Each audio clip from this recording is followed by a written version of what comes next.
statement. Practice 3 is in the books. The guys head off to spring break today, so well-deserved rest. And I thought the first 3 days were exceptional. I really did. I thought we picked up where we left off at the end of the season, where you want to. There's not really an extension of one thing to the next, but I was really impressed with the leadership of this football team and where we're headed. Got a lot of work to do, a lot. But the willingness to do all the work is there, and that's what I love to see. And that's what you want to see as a coach when you come out to practice and you've been working really hard in January and February and had the numbers we did. And you hope to carry that right over into the practice, and I thought they did that. So with that, we'll open up questions. PJ, what are some of those things that you're really hoping to see this spring? Well, first of all, I want to see the leadership grow. We've said since we've been here, the day we walked in here, bad teams, nobody leads, average teams, coaches lead, elite teams, players lead. And if we want to have one of those elite teams, our players have to take over the entire football team. And I think we have enough leaders on this team to do that. And I can see it. We have a lot of young kids that came here. 14 of them came here early. There's a lot of learning there. But I'd love to be able to see our upperclassmen kind of take over. And then, not even upperclassmen, because there's not a ton, but the experienced players really take over too. So I'm able to see that. I want to be able to see our players play situations better. I think you heard me at practice all day. That's all I can. If you don't know anything about practice, you yell out, maybe row the boat and play the situation, you're probably going to sound like a coach, right? So, but they've got to be able to play the situation better. And we talked about our third down on offense. We were 64th nationally on third down conversions, which was average, right? So we were 6-6. It was an average record, right, in the regular season. And then when you look at our defense, we were like 44th nationally. And if you take us after the 7th game, we were probably way worse than that. So to come back in the last 5 games, 6 games, and did what they did, that kind of balanced out that number. But it's still in the middle of the pack. We've got to get the third down going, which means we got to be way better on first and second down. Every play is its own entity, and that's where we have to get better at playing that specific play into a situation and not just running plays. And, that's what we have to get better at. How's Rodney's help? How's it bring that? Really good. Rodney's doing a great job. Rodney's out there doing a lot of individual. Again, we're not pushing him to be ready by a certain date right now in the spring. So Sip and Arno and our entire medical staff can take their time bringing him back. I think he's doing a great job leading. I call him Coach Smith at times just because he's really leading that group. It's hard when you're out. There's a lot of young kids in front. You want to be the example, not just through your words, but through your actions. I think he's doing a great job leading this football team. What's it like to have 2 quarterbacks that actually have game experience coming into the spring, and also some freshmen to push and have some depth as well? Yeah, hopefully you got a chance to see today the difference between game experience and no game experience, right? But think about last year, we were in that predicament, and we watched it, and you had nothing else to compare it to. Right now, when you look at Zach and Tanner, and you compare them to the 2 young kids, Jacob and Cole, you can see a major difference right now. But that's because they're young and no experience. Think about, we were there last year at this time, and that was what we were rolling with. So I think Zach and Tanner have done a great job competing with each other. They really help each other on the field. They're not against each other. They want what's best for the football team, and they compete really hard. And each day you can say who performed maybe a little bit better than the other one. It just keeps going back and forth, and that's what you want in the competition. But they're tremendous leaders. They do a great job of bringing the team together. And I think you can see the growth they've made in terms of not just accuracy, completion percentage in practice, but running the entire offense, running the team, organizing things.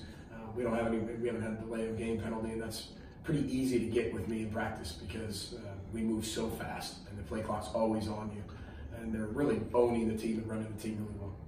From what you did see of Rodney's on-field work so far this week, what have you noticed about it? It's hard to evaluate. I know he's getting better. He's nowhere near ready. Same with Shannon. They're both not ready at all. But when you start to look at what they're doing on a daily basis, how they're growing, you're satisfied with that. But again, I want them taking their time. There's no rush to be back in spring. And so, like I said, what I really like to see is the leadership that they're both showing.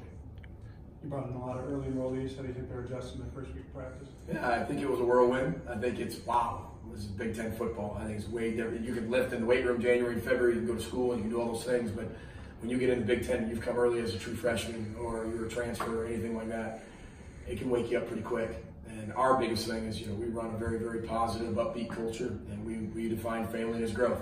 We want our guys to fail as much as possible and then grow. Not get discouraged, not put their head down, not show bad body language, but to be able to grow. Failure is quit, and we want to keep away from all of that. We want them to fail and fail often and continue to raise the bar every single day. But what I think our players have done a great job is rallying, help bring those guys back after they fail. But we've got a lot of talented players that came in early that I think are going to help us in a lot of areas.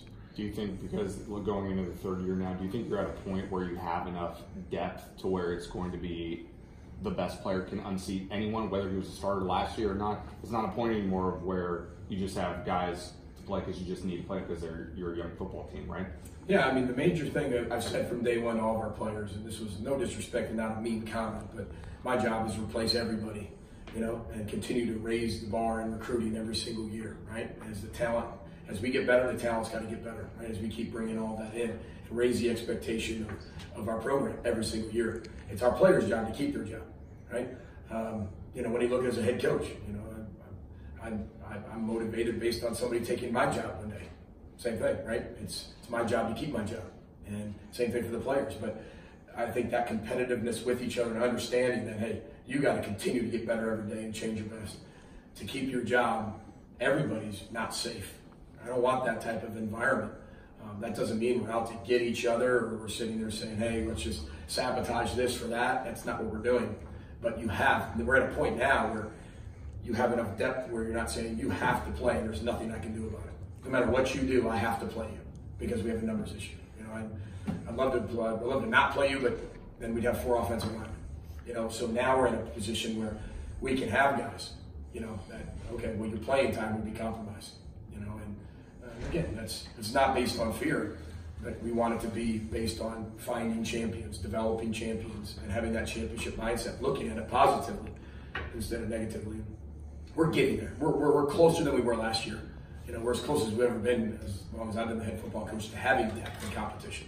What do you think it says about the fan base that, you know, a couple hundred people spend their Friday afternoon, you know, it could be a lot of places, but they choose to be here? What do you think that says about our fan base? Fan base, a lot of people here, a few hundred people here came to our first open practice. I want to thank our fans for doing that.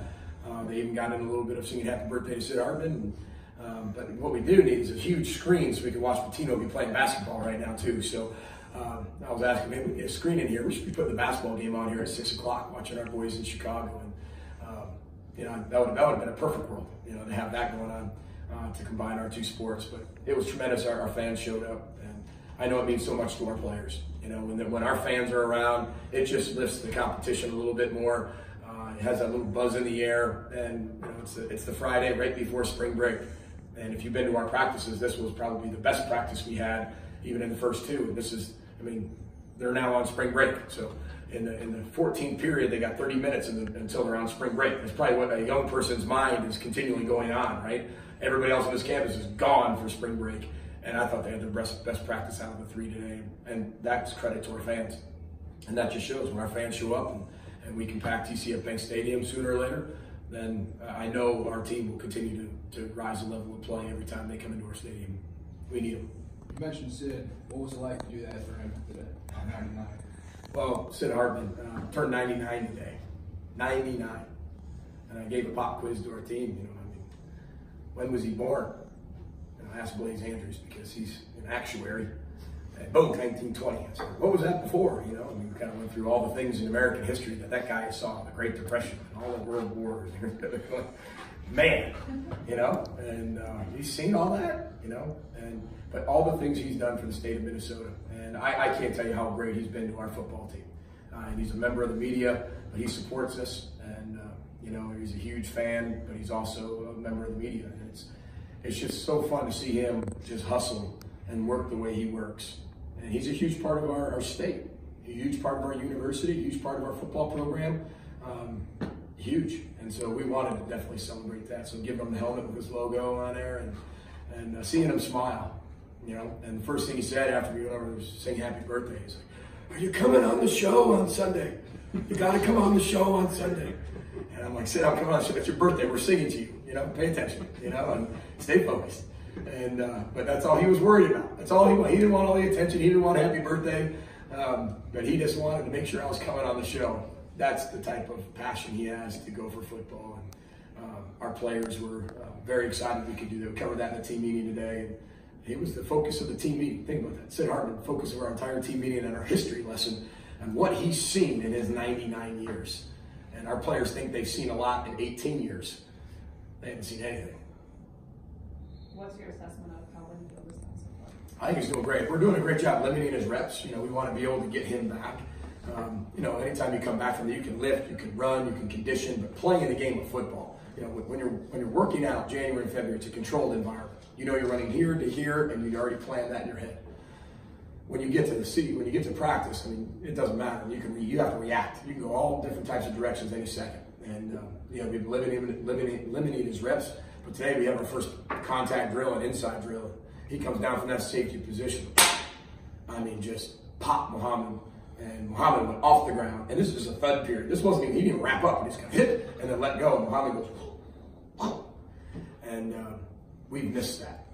And you can tell. And he's really excited to be back on the football field. I think Mike Sitniak, Arnold Reinberger, our doctors, our medical staff is doing a great job of taking care of him and making sure that he gets the reps he needs and adding some, taking some away, keeping him loose throughout practice, and then giving him some reps at the end. Today was the first time he actually got out there and play it at the end, so he's continually getting better. You were talking about leadership earlier. When a team beats Wisconsin in Wisconsin, then wins a bowl game, and then a couple months later comes back to start the process all over again. Have you noticed a change in attitude or the way they carry themselves after seeing what they were able to do at the end of last year? That's a great question. I think any culture, any program, any team, when you're going through change, right, and especially the first few years, everybody wants proof. Everybody wants to see it. Before then, it's faith and belief. And then everybody needs some type of confirmation that it works. It happens to everybody. It happens to every player. I can tell you about every single player on our team when the aha moment went on for them, right?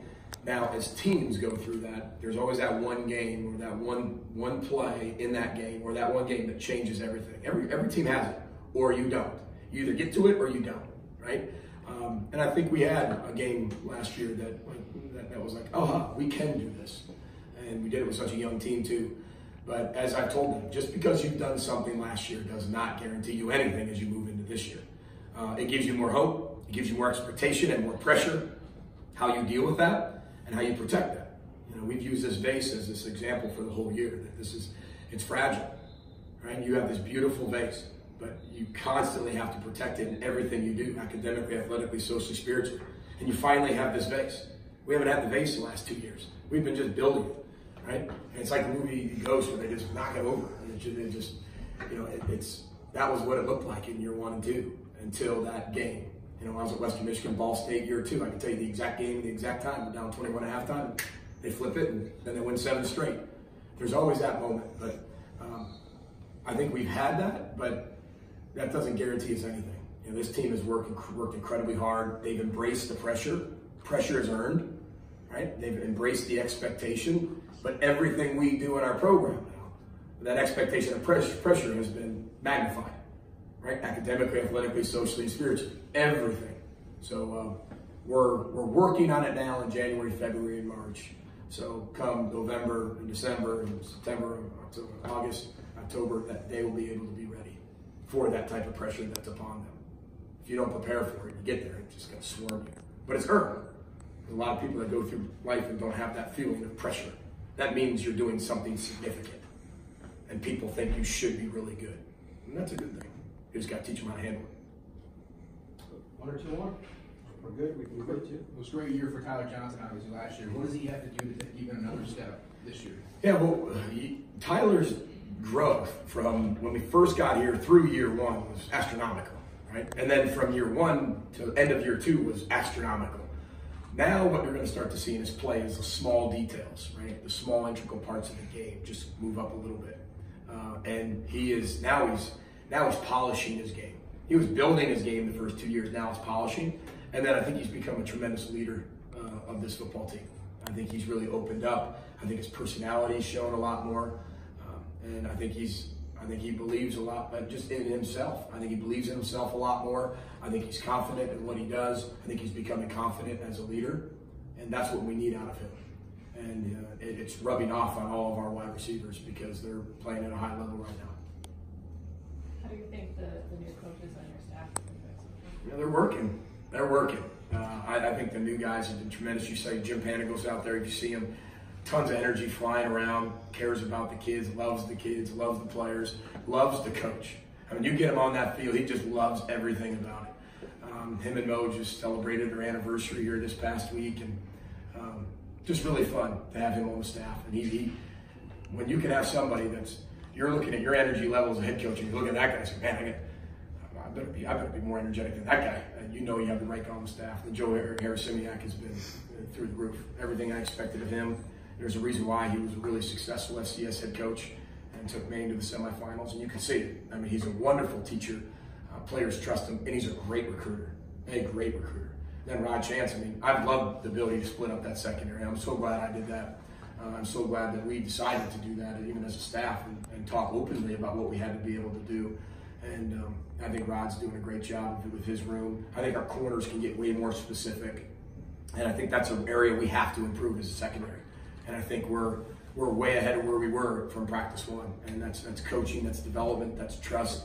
I think they're all doing a really good job.